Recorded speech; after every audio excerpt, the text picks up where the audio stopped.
ते डरपोक नव्हते, पण या घनदाट जंगलात पुन्हा भरकटण्याचा धोका त्यांना पत्करायचा नव्हता.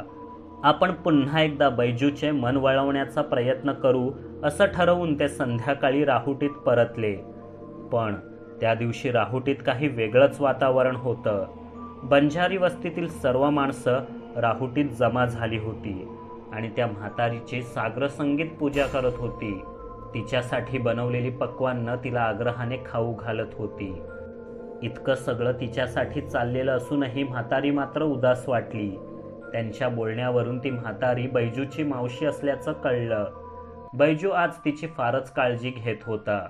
रात्री उशिरापर्यंत हा कार्यक्रम चालणार असल्याने बैजूने चौघांनाही राहुटीत जाऊन झोपायला सांगितलं. म्हातारीचा 70वा वाढदिवस दिसतोय, पण साल्यांनी पार्टीला बोलावलं नाही. चुलीवर बनवलेली खिचडी खाता खाता मंगेश म्हणाला, जाऊ दे, आपल्याला काय करायचंय. ती म्हातारी मात्र या सगळ्यात खुश नाही हे नक्की, किरणने मत मांडलं. रानातील हवेत रात्री आपसुकच गारवा येतो, त्यामुळे चौघांना लगेचच झोप लागली. मध्यरात्रीनंतर लघवीला जाण्यासाठी राजेश उठला आणि राहुटी मागे गेला. पाहतो तर जंगलात जाणाऱ्या पायवाटेवर कितीतरी बस्तीवाले कंदिलाच्या उजेडात कुणाला तरी हात हलवून निरोप देताना दिसले. कुतूहलाने राजेश थोडं पुढे गेला. झाडी मागे लपून पाहू लागला.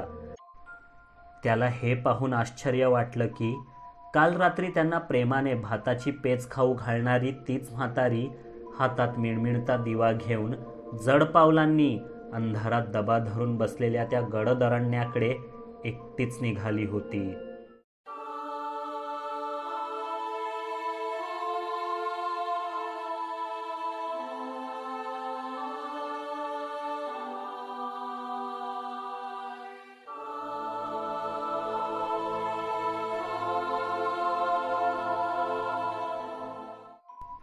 दहा दिवसांपूर्वी राजेश पुरता गोंधळला होता.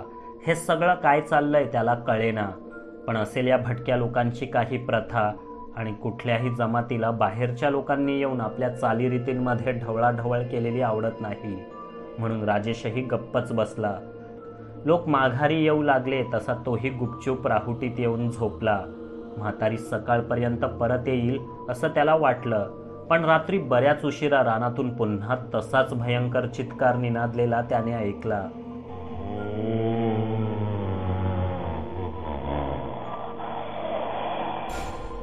त्यानंतर मात्र त्याला झोपच लागली नाही. पहाटे लवकर उठून राजेशने आंघोळ वगैरे उरकली. राहुटीत बैजूत सगळी कामे आवरत होता, म्हणजे म्हातारी रानातून परतली नव्हती तर. बूढ़ी मौसी कहाँ गई और कब आएगी, राजेश ने विचारलं. वो जंगल में चली गई, उसका वक्त आ गया था, बैजूने निर्विकारपणे म्हटलं. मतलब, राजेशने गोंधळून विचारलं. उसकी उम्र हो गई थी बाबूजी, अब हम बंजारों के साथ कितना घूमेगी, वो यही जंगल में थमेगी, असं बोलून बैजू सगळी भांडी एका फडक्यात गुंडाळू लागला. जंगल में थमेगी मतलब किसके साथ? वो जो इंसानों से बहुत दूर रहने वाले कुर्गी आदिवासी हैं उनके साथ या अकेली? राजेश ने चौकशी शुरू केली. आपको क्या वास्ता है बाबूजी? आप तो बिमल को ढूंढने आए थे ना, कि म्हारी बूढ़ी मौसी को? बैजू ने उलट उत्तर दिले. राजेशला काय बोलावं ते सुचेना. एवढ्यात डोळे चोळत जांभया देत लिंबाजी आणि किरणही तिथे येऊन पोचले. मंगेश अजूनही चारपाईवर घोरत पडला होता. बैजूला आवराआवर करताना पाहून लिंबाजीने विचारलं, कहाँ चले बैजू भैया? बंजारे है भाई, किस्मत बुलाएगी वहाँ चल पड़ेंगे. 3 सालों से यही डेरा डाल के बैठे थे, बहुत कुछ गवाया, थोड़ा सा कमाया, अब ज़्यादा रुक नहीं सकते. आप भी मत रुकना, वापस चले जाओ हाटिन पर. और हाँ, कहीं बीमाल मिल गया तो उसको बताना कि हमारा अगला डेरा मजनू के टीले पर होगा, वही चला आए. असं बोलून बैजू जडीबुटीच्या अनेक पुड्या एका परडीत नीट लावून ठेवू लागला. या छोट्याशा राहुटीत आधी त्या नजरेस पडल्या नव्हत्या. कदाचित कालच त्याने कुठून तरी त्या मिळवलेल्या असाव्यात. आधी त्याने मंगेशला उठवलं. आपले कपडे बॅगेत कोंबले. बैजूच्या हातावर 500ची आणखी एक नोट ठेवली आणि मग बाहेर पडले. इतर बंजारेही आपापल्या राहुट्या मोडून बांबू झापांचे दरवाजे नीट बांधून घेत होते. पूर्ण तांडाच उठला होता. शेळ्या मेंढ्यांनाही निघण्याची चाहूल लागली असावी. त्या बेबे करून लवकर निघा, उशीर होतोय असा धोशा लावत होत्या. राजेशने त्या तांड्याचं नीट निरीक्षण केलं. एकही वृद्ध दिसेना. सर्व फक्त तरणीताठी माणसं आणि लहान पोरं. काल म्हातारीच्या निरोप समारंभात पाहिले त्यापैकी कित्येक चेहरे आता दिसत नव्हते. हे त्याला थोडं विचित्रच वाटलं. तासाभरात ते हा परमुलखातला गाव सोडून आणखी एका परमुलखाच्या दिशेने निघाले. आपले 4घे जण मात्र त्यांच्या दूर दूर जाणाऱ्या तांड्याकडे पाहत तिथेच थांबले. आता काय करायचं? आपणही परत जायचं का? मंगेशने विचारलं. कोणत्या तोंडाने परत जायचं मित्रांनो? साधी एक मिसिंगची केस, पण तीही सोडवता आली नाही आपल्याला, लिंबाजी पडलेल्या चेहऱ्याने म्हणाला. नाही तर काय, असंच हात हलवत परत गेलो तर सचिन आयुष्यभर छळेल आपल्याला, किरण नाराजीने म्हणाला. अरे तू सचिनला काय भीतोस? त्याने स्वतः एक तरी केस कधी सॉल्व केली आहे का? छान छान हॉटेलात राहायला मिळतं आणि मस्तपैकी खायला प्यायला मिळतं म्हणून फिरत असतो तो चेतनसोबत, आणि केस सुटली की सगळं क्रेडिट स्वतः घेतो. तुम्ही नका त्याची काळजी करू, मी बघून घेईन त्याला, मंगेश आत्मविश्वासाने म्हणाला. ते ठीक आहे, पण जगदीश जन्माचं काय? कदाचित बिमालही याच मायावी जंगलात कुठेतरी हरवलाय. आपण माघारी गेलो तर त्यांच्या सुटकेची शेवटची आशाही संपेल मित्रांनो, राजेश गंभीरपणे म्हणाला. मग काय करायचं म्हणतोस? किरणने विचारलं. दाट जंगलातील कुर्गी आदिवासींच्या शोधात निघूया.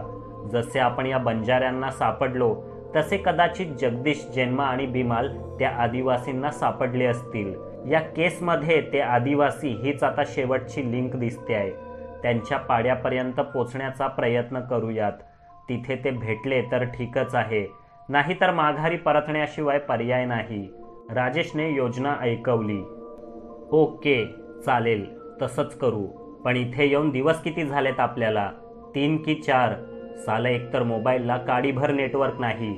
घरचे बोंबलत असतील आपल्या नावाने. तिथे विजय आणि योगेशचा जीव खाल्ला असेल त्यांनी. घरी पोचलो की 1 आठवडा तुमच्या वहिनीचा रुसवा काढण्यातच जाईल यार, किरण वैतागून म्हणाला. आली या भोगासी असावे सादर. काय करणार? तिथे प्रतापपुरातून चेतन, सचिन आणि लिंबाजी तरी परतले का काय माहीत.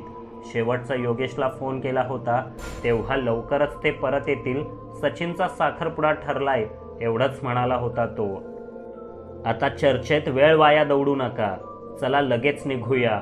वाटेत एखादा उंच डोंगर वगैरे आला तर रेंज मिळते का ते पाहू. मिळालीच तर सर्वांना आपली खुशाली कळवूया. काय म्हणता? राजेशने शूजच्या लेस बांधत म्हटलं.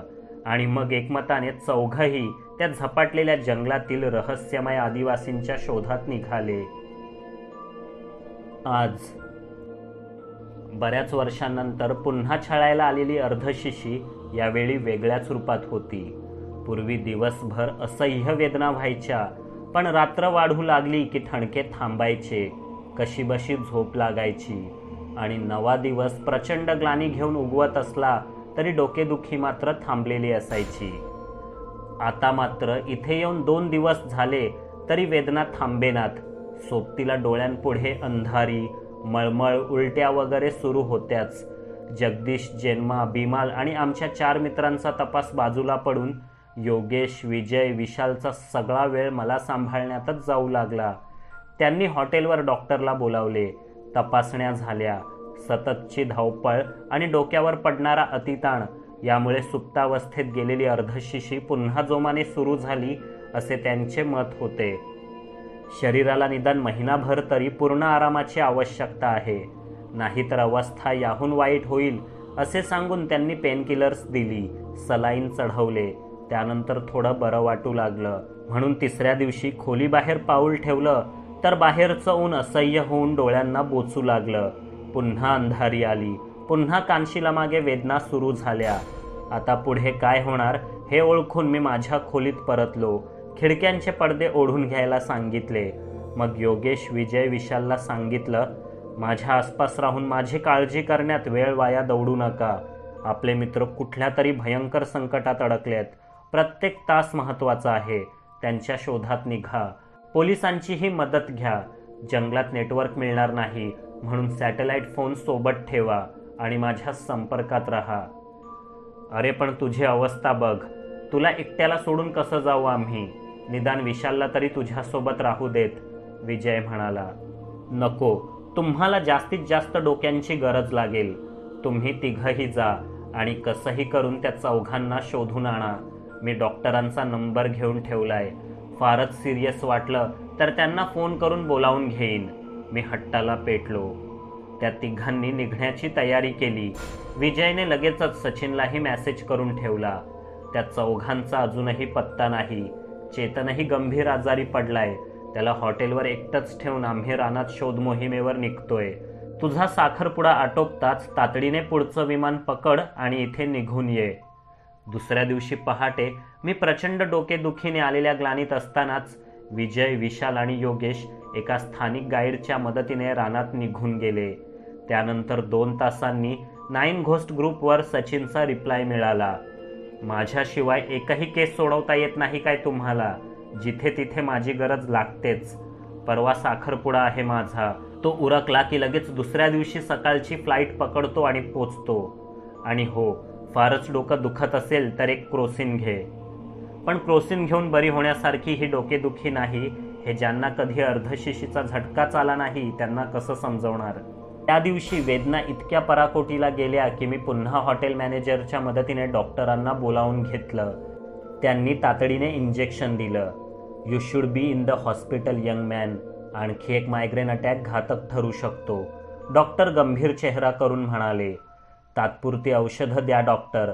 माझा एक मित्र 2 दिवसांनी पोचणार आहे इथे, मग होईन इस्पितळात भरती, मी म्हटलं. डॉक्टर आणखी 2 दिवसांची औषधं देऊन निघून गेले. त्या इंजेक्शननंतर मी अर्धजागृतावस्थेत पोचलो. ना धड झोपेत ना जागा. वेदना जाणवत नव्हत्या, पण त्यांचा विसरही पडला नव्हता.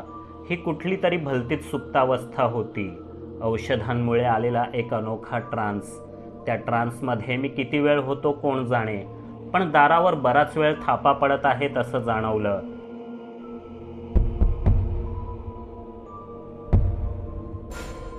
आधी त्या खरंच थापा आहेत हे कळायला काही वेळ गेला. कळल्यावर उठून दार उघडायला हवं हे उमगलं, पण शरीर साथ देत नव्हतं. मन पलंगावरून उठून दारापर्यंत पोचलंही, पण शरीर मात्र पलंगावरच होतं. अखेर मी पूर्ण ताकद एकवटली आणि उठून उभा राहिलो.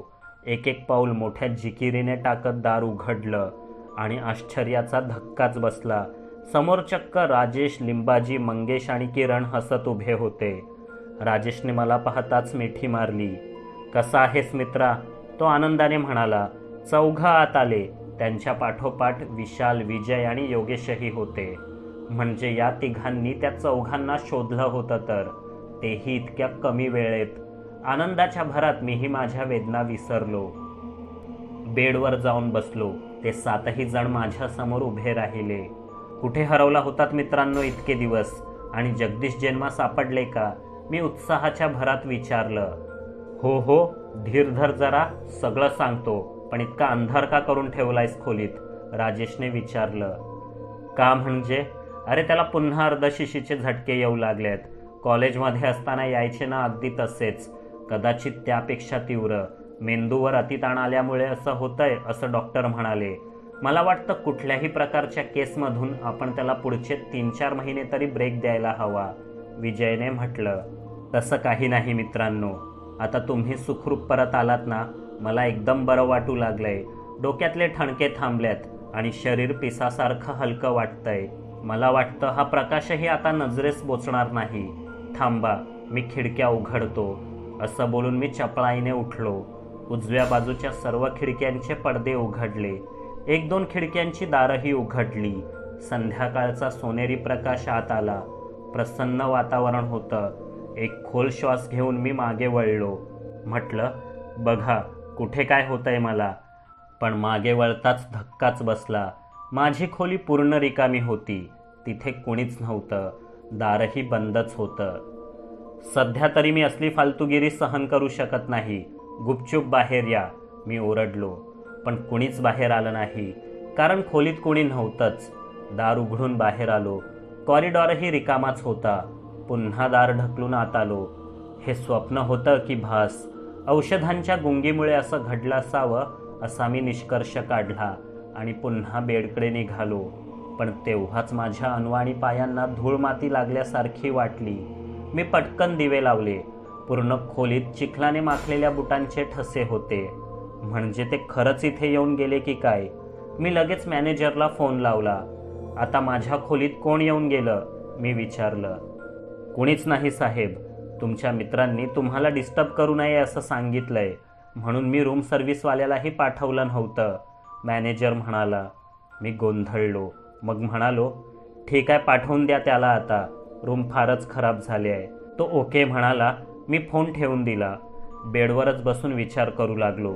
याला भास म्हणावं की स्वप्न? दोन्हींपैकी काहीही असलं तरी खोलीत पायांचे ठसे कुठून आले? आता ही कुणाची अपशकुनी चाल की आमच्यावर भलतंच संकट भोंगावतंय? मी घड्याळात पाहिलं. सायंकाळचे 5 वाजले होते. तरी बाहेरचा प्रकाश निस्तेज पडू लागला होता. पावसाळा तोंडावर आलेला. कदाचित आज उद्या बरसेलही. विजय, विशाल आणि योगेशला बाहेर पडून 7-8 तास तरी झाले होते. कदाचित अजून ते दाट रानात पोचले नसतील. कदाचित अजूनही त्यांच्या मोबाईलला नेटवर्क असेल. मी लगेचच विजयचा नंबर लावला. सुदैवाने तो लागला. हॅलो, कसा आहेस आता? बरं वाटतंय ना? विजयने विचारलं. पण त्याचा आवाज स्पष्ट ऐकू येत नव्हता. मागे फारच गोंधळ चाललेला असावा असे वाटत होते. थोडं ठीक वाटतंय मला आता. औषधांचा परिणाम असेल. पण तुम्ही कुठवर पोचलात? मी विचारलं. रानात 1-2 मैलांपर्यंत गेलो होतो, पण अचानक तुडुंब भरलेला ओढा लागला. तो पार करणं अशक्य. दुसरी पर्यायी वाटही नव्हती. वर पहाडात अवकाळी पावसाला सुरुवात झाली म्हणतात. ढगफुटीसारखा पाऊस पडतोय. सर्व ओढे दुथडी भरून वाहत आहेत. आता जंगल पार करून बिमालच्या गावी पोचणं अशक्य वाटतंय. आम्ही परत येतोय. नाईलाज आहे. त्या चौघांना शोधण्यासाठी काहीतरी दुसरी योजना आखू, विजय मलूल आवाजात म्हणाला. बरोबर केलंत.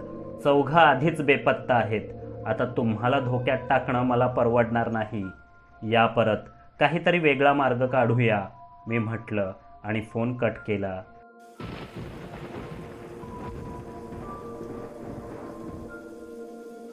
रात्री उशिरा ते तिघं गलित गात्र होऊन परतले. थोडं फ्रेश झाल्यावर आम्ही पुन्हा चर्चेला बसलो. आता मला बरं वाटू लागलं होतं. आमच्या रिसॉर्टच्या परिसरातही रिमझिम पावसाला सुरुवात झाली. खिडकीतून गारेगार वारा आत येऊ लागला. मी अंगाभोवती शाल लपेटून घेतली. ते रान इतकं निबिड आणि दाट आहे की स्थानिक गाईडशिवाय गेलेलं कुणीही चुकणारच.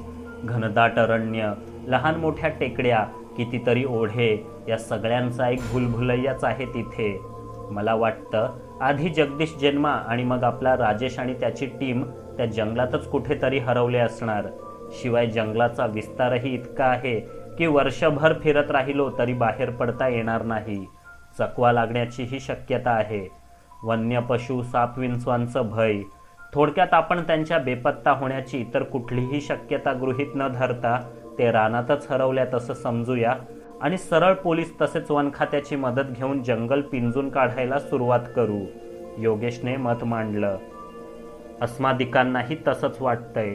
पर्जन्यपूर्व सरीतच ही अवस्था असेल तर ऐन पर्जन्य काळात त्या अरण्यात जाऊन शोधाशोध करणं किती बरं बिकट होईल.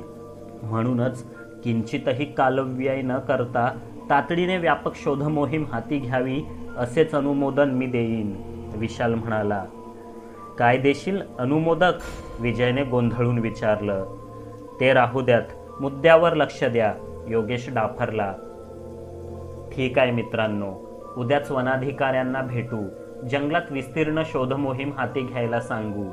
योगेश, तू जवळच्याच हेलिकॉप्टर सर्व्हिस पुरवणाऱ्या कंपनीशी संपर्क साध.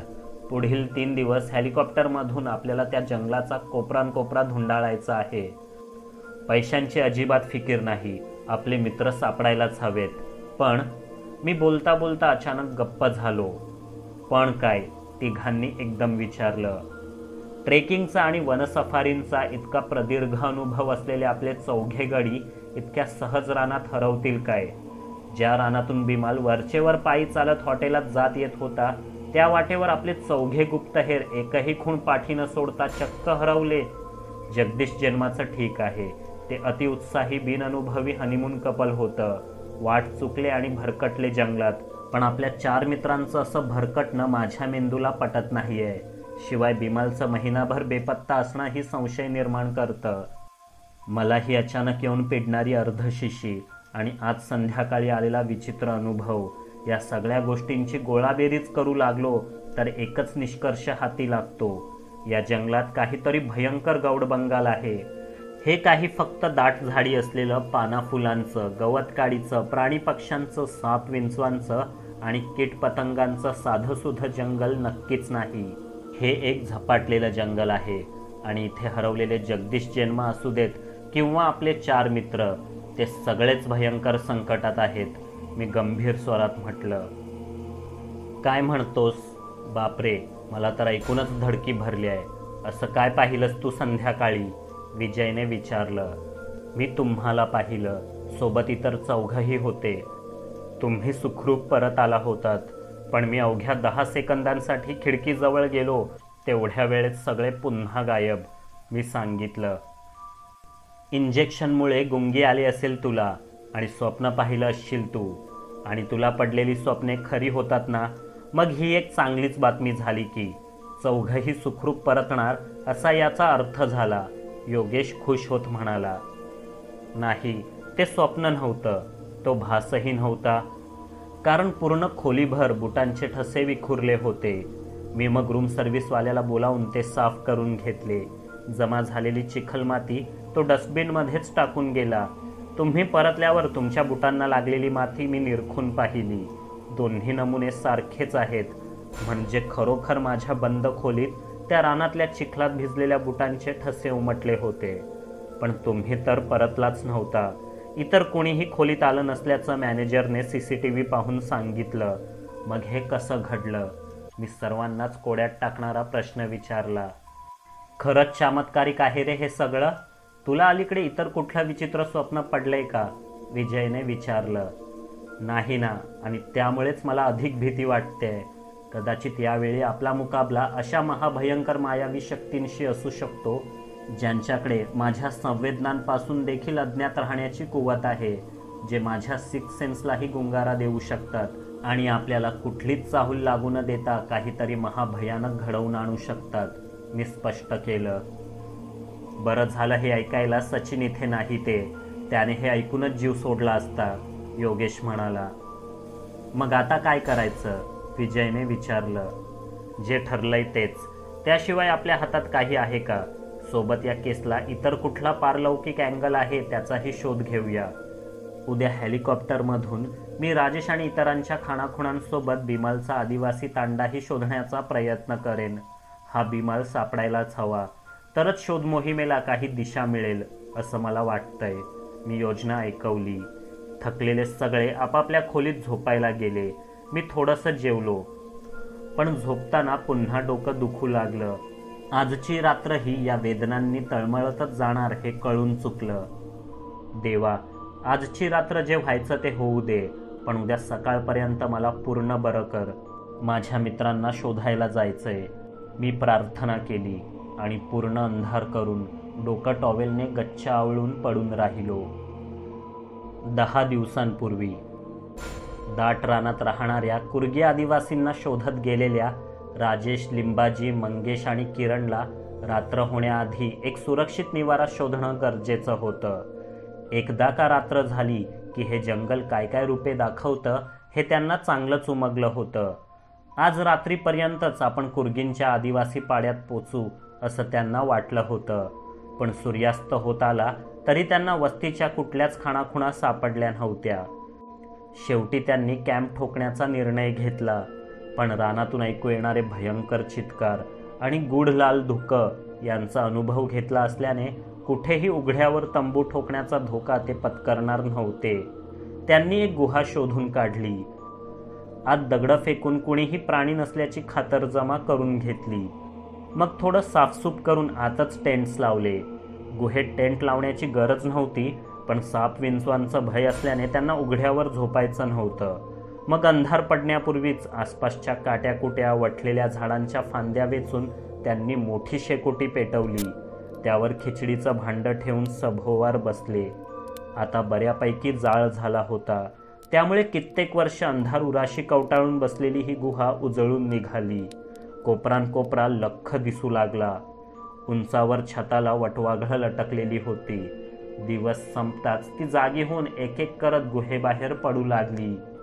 गुहेच्या ओबडधोबड भिंतींवर मोठमोठाळी कोळिष्टके आणि मुठीच्या आकाराची कोळी आरामात चिटकून होते. गुहेच्या फरशीवर धूळमाती भरपूर होती, पण त्यांनी आपल्यापुरता एक कोपरा झाडून घेतला होता आणि तिथेच तंबू उभे केले होते. शेकोटी पेटवली होती. दूर एका कोपऱ्यात त्यांना एक विचित्र केसाळ वस्तू दिसली. मंगेशच्या मते ते मेलेलं साळींदर असावं, तर किरणच्या मते रानटी ससा. चौघही टॉर्च आणि एक काठी घेऊन जवळ गेले. लिंबाजीने टॉर्च पकडला आणि राजेशने काठीच्या मदतीने तो केसांचा गोळा सरळ केला आणि लगेचच चौघही अंगावर वीज कोसळल्यासारखे दूर पळाले. कारण तो काळ्या पांढऱ्या केसांचा गोळा चक्क एका म्हातारीचं धडावेगळं झालेलं मुंडकं होतं. आणि ही तीच म्हातारी होती जिला काल रात्री राजेशने रानात शिरताना पाहिलं होतं. ही तीच म्हातारी होती जिने मंगेशच्या पायासाठी लेप तयार करून दिला होता. आणि ही तीच म्हातारी होती जिने या चौघांना प्रेमाने पेच खाऊ घातली होती. ते बैजूच्या आजीचं निर्जीव मुंडकं होतं.